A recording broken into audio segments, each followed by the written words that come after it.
Señores, atención sobre todo en el Distrito Nacional. Si ustedes ven hoy una cantidad mayor de policías y militares en la calle, esto responde a una decisión que fue anunciada ayer por el ministro de la Armada a través de un memorándum que ordenaba acuartelar a todo el personal militar de nuestro país. Estaba hablando del ejército y de la Armada en sentido general. Esto es una respuesta, según dice el ministro de Defensa de ese memorándum, a una información de inteligencia que indicaba que hoy podía producirse un nuevo paro en el sistema del transporte. Recordemos que varios gremios relacionados con el transporte de pasajeros y el transporte de carga, pero sobre todo el de pasajeros, han estado, digamos que, limitando el servicio que ofrecen a la población como una forma de presionar al gobierno para que se sienta a discutir de manera clara y llana el aumento de los precios de los combustibles, la manera en la que aquí cerca del 45% de lo que pagamos por cada galón de combustible se corresponde con impuestos. Así que en la mañana de hoy es muy probable que veamos un incremento del patrullaje, tanto de la Policía Nacional como de la Armada, ya que ambas instituciones hicieron una advertencia en este sentido e indicaron que no van a permitir ningún tipo, digamos que, de incidentes. Hasta ahora, los transportistas han decidido hacer paralizaciones,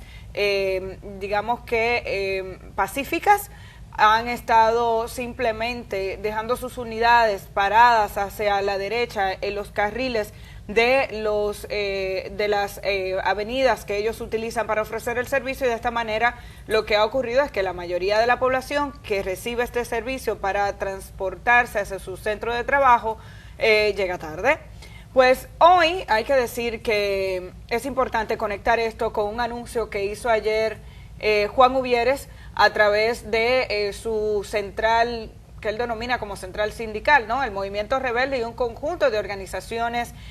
han decidido anunciar una serie de actividades para reclamar que el precio de los combustibles baje. Estamos hablando de unas 17 organizaciones de lucha popular que están agrupadas en lo que ellos han denominado como la Coordinadora Nacional para la Rebaja de los Combustibles y de los Derechos del Pueblo. Esta coordinadora anunció ayer una marcha que no para el día de hoy, sino para el próximo miércoles, una marcha por la avenida Winston Churchill hasta el Ministerio de Industria y Comercio. De esa manera, digamos que se establece una serie de actividades a través de las cuales pretenden iniciar un plan de lucha. La actividad va a partir a las 9 de la mañana por la avenida Winston Churchill con 27 de febrero y de ahí se dirigirá hacia el Ministerio de Industria y Comercio. Entre las organizaciones que están convocando este paro, esta caminata más bien, eso es importante decir, lo que han anunciado es una caminata. Y obviamente es muy probable que haya una paralización del transporte. El miércoles está la Coordinadora de Mujeres Transportistas, la Federación Nacional de Transporte La Nueva Opción, que es FENATRANO, la Corriente Magisterial Juan Pablo Duarte, de la Asociación Dominicana de Profesores, la Federación Sindical Municipal en el capítulo República Dominicana, el Frente Universitario Renovación, que es el FUR, es un movimiento estudiantil de la Universidad Autónoma de Santo Domingo, la Comisión Nacional de los Derechos Humanos, el Frente Estudiantil Flavio Suero, que es el FEFLAS, también muy conocido, de la Universidad Autónoma de Santo Domingo, el Movimiento de Mujeres Trabajadoras, el Frente Amplio de Lucha Popular, el FALPO, la Juventud Duartiana, la Juventud Caribe, todos estos dos son movimientos estudiantiles también, el Movimiento Campesino de los Trabajadores de la Comunidad Unida, la Confederación de Mujeres Campesinas, que es el CONAMUCA, la Asociación de Comités de Amas de Casa, la Asociación Nacional de Enfermeras, el Movimiento de Trabajadores Independientes y la Comisión Nacional de Derechos Humanos, y a este conjunto de organizaciones se suma también la Marcha Verde, que ayer al ofrecer unas declaraciones indicó que se suma a esta lucha por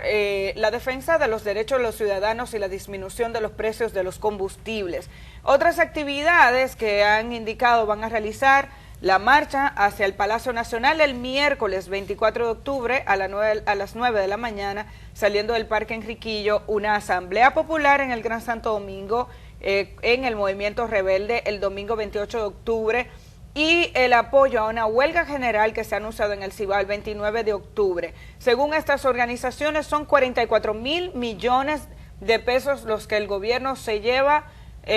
a sus arcas a través de lo que ellos denominan como una estafa a la población con los precios de los combustibles. Dicho esto, yo creo, Carolina, que hay que decir que con esta serie de manifestaciones que han sido anunciadas, todas ellas hasta ahora de carácter pacífico, te indica que estamos en medio de una situación que sigue incrementándose la crispación de los ánimos, la decisión de diferentes organizaciones de la sociedad civil de enfrentar al gobierno a través de algunas de las medidas que tradicionalmente aplastan a la población. No podemos negar que los precios que se pagan por cada galón de combustible en nuestro país son extraordinariamente altos. El gobierno tiene un doble discurso con relación a este tema. Uno es sentarse a dialogar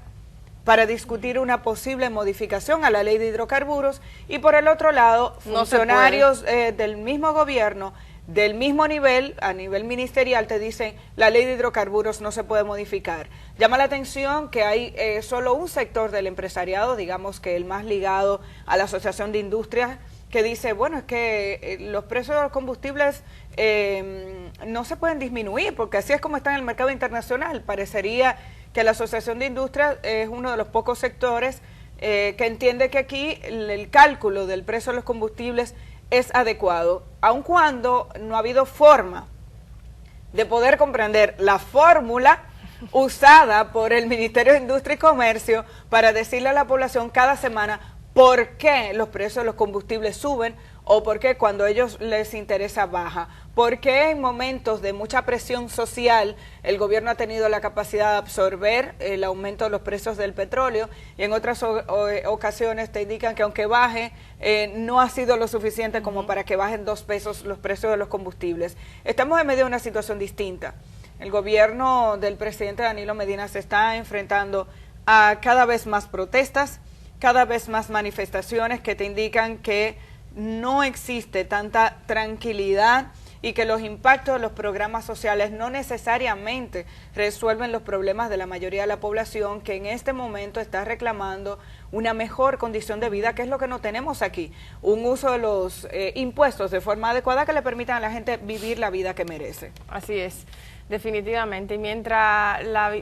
la vida de la gente se complica y las manifestaciones frente al gobierno ocupan las calles, los candidatos o precandidatos del partido oficial anuncian nuevas aspiraciones. Es casi como un contraste que uno pensaría que, bueno, que el partido oficial tenga a la fecha 5 precandidatos y que frente al partido oficial haya tantas manifestaciones, uno no puede más que preguntarse si están atentos a lo que está pasando en la realidad para alinear el discurso de esa precampaña con los reclamos de la gente. Pero parecería ser que de los 5 precandidatos a los que se sumó este fin de semana Temístocles Montaz, antiguo ministro de Industria y Comercio de este gobierno y también antiguo ministro de Economía, Planificación y Desarrollo del gobierno de Leonel Fernández,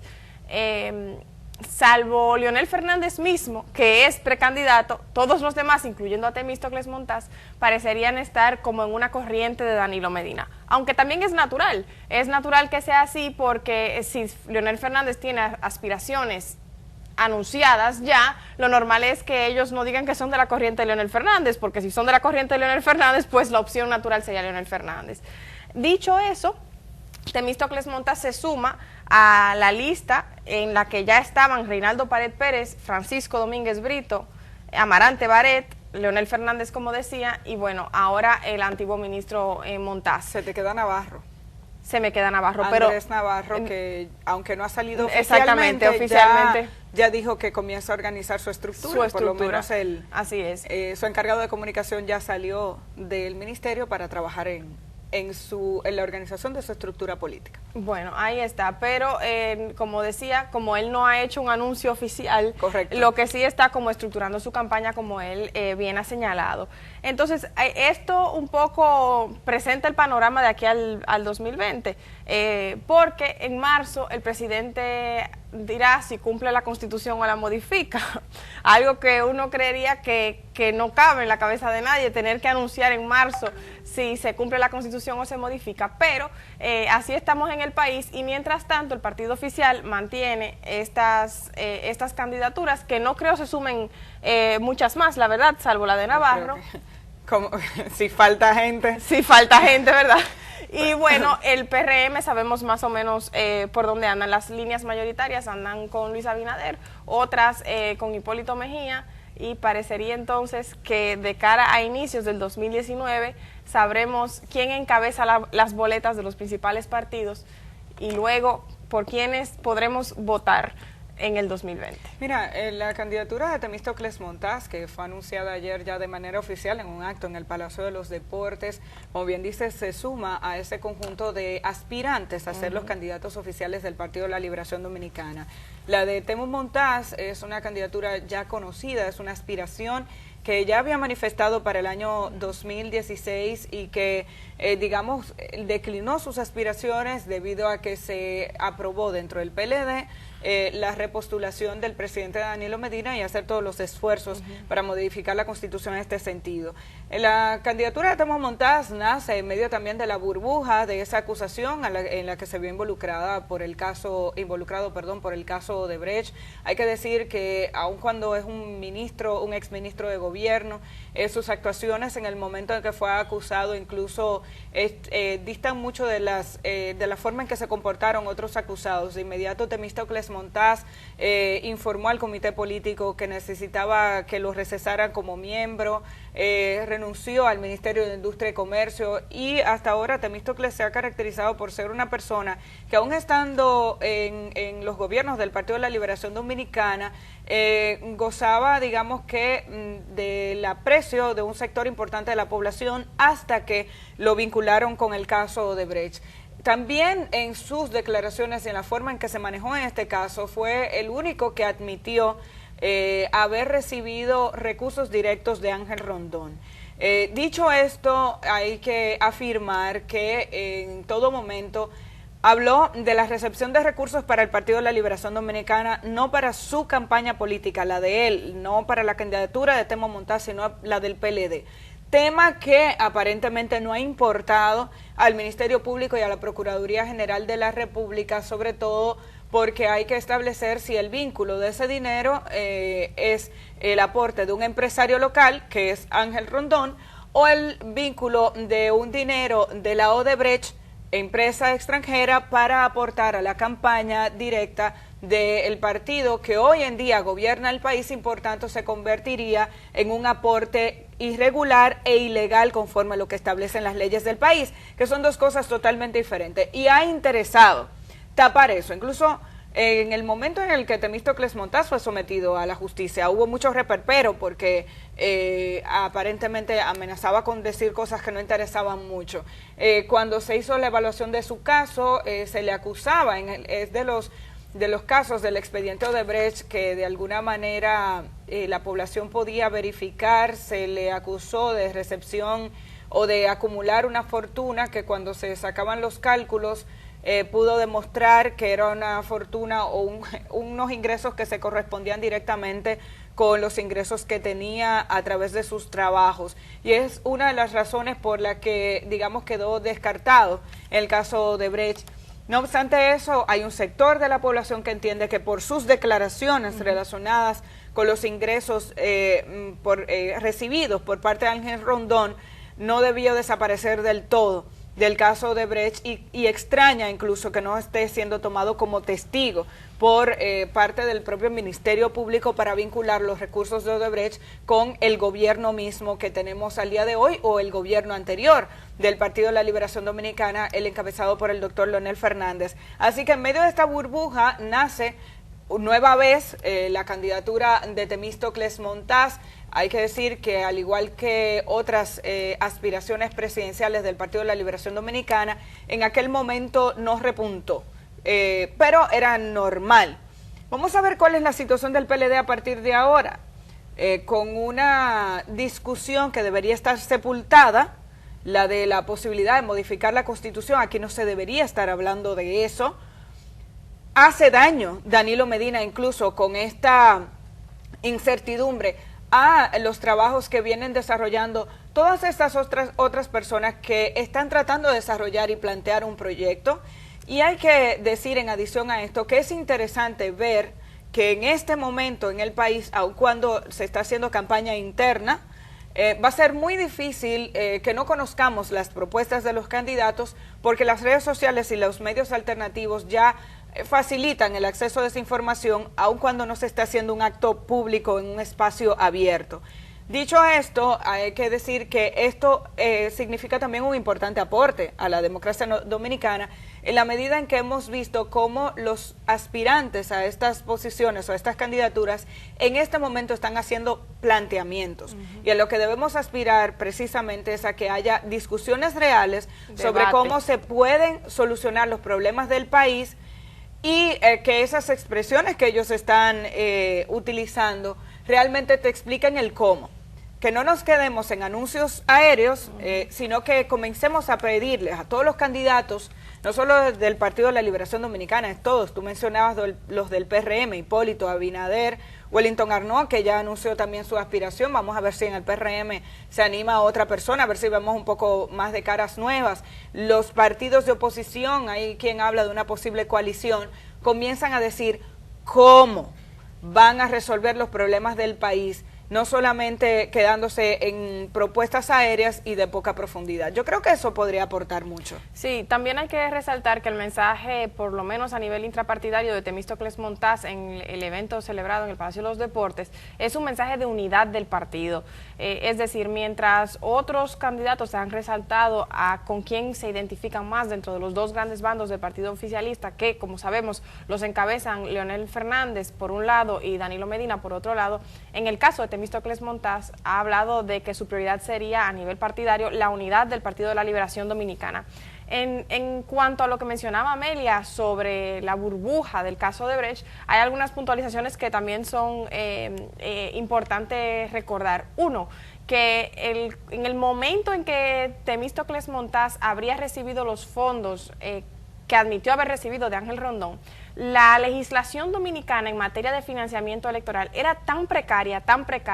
que no había con qué perseguir, por ejemplo, en caso de que esa transacción fuese incorrecta o ilegal, no había con qué perseguirlo, porque la ley no prohibía ciertas transacciones económicas a favor de las campañas. Por eso era tan importante la ley de partidos, que se ha aprobado recientemente, que no es adecuada, que no es la mejor, que pudo haber tenido textos más claros acerca del financiamiento electoral, pero que definitivamente hace como lo mínimo, lo básico, para dar un paso al frente en ese sentido. En otro orden, también hay que recordar que la acusación del Ministerio Público en cuanto al caso Odebrecht, en el caso puntualmente de Temístocles Montaz, era la más débil. De todas las acusaciones que presentaba a los imputados del caso Odebrecht, en el caso de la acusación de Temístocles Montaz, la más precaria en términos de evidencia y en términos de estructuración jurídica era la que se formulaba contra Temístocles Montaz. La defensa creo que pudo revertir todo. Y a eso se le suma que la mejor defensa fue también la de Temístocles Montaz, que incluso, no sé si recordarán, decía la principal acusación que hacía el Ministerio Público contra Montaz era no haber incluido en su declaración de bienes una compañía. Y la persona que le defendía, la abogada Luz Díaz, si no me equivoco, decía, ¿saben ustedes cómo se llama esa compañía? Temo 2016. Por lo tanto, la compañía no funcionaba, era simplemente algo de rigor y algo de carpeta no se incluyó en la declaración. Es decir, como que parecería ser que tanto la acusación había sido mal formulada y que la defensa había logrado un poco como repuntar eso. Dicho eso, esa burbuja del caso de Brecht sigue pendiente, sigue sobre la candidatura de Temístocles Montaz, y habría que ver entonces en qué resulta el caso de Brecht y cómo se podría impactar, Amelia, no solo la candidatura de Temístocles Montaz, sino los resultados de las aspiraciones políticas del Partido de la Liberación Dominicana en general de cara a las elecciones del 2020.